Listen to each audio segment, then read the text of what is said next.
Sir, Julian Mannion of ITN. I don't know if you remember me, sir. How do you feel being here, Mr. Mugabe?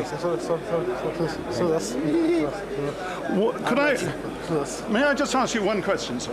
On what basis do you now regard yourself as President of Zimbabwe? On the same basis as Mr. Brown regards himself as Prime Minister. So, precisely on that basis. You don't want your security man here to beat me up in front of you, I'm sure. Yeah, but don't ask stupid questions. Okay, but then, sir, say what you would like to say, sir. Please. But we are not a British colony. Come on, you must know that. Tell him again. We are not a British colony. At that point, I was wrestled away by Zimbabwean and Egyptian security men. But the man who still calls himself President of Zimbabwe had plenty more that he wanted to say. What have the British to do with Zimbabwe? Who are you? You bloody idiots. Well, the UK is trying to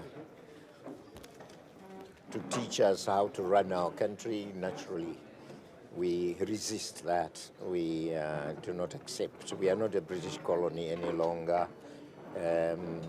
We are not the only developing country with problems. There are many countries with problems. Zimbabwe is far better than the average developing country. You come to Zimbabwe and you will see we are not a collapsing economy. We have difficulties at the moment, but certainly we have a strong asset base and we will not collapse.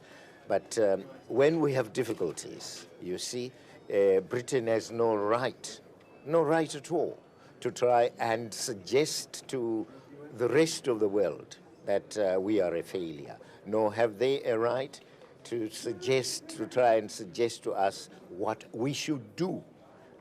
We are not an extension of Britain, we have said. And so this is the main area of difference between them and ourselves. If there is any country we should now be considered for sanctions, is Britain for interfering in the domestic affairs of Zimbabwe.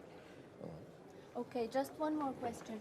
Britain also wanted to raise this issue during this summit. Do you think it's appropriate to discuss this? Well, the British have no standards apparently to guide them, and if they do, they would be misfiring. And since I'm here, I will take care of them.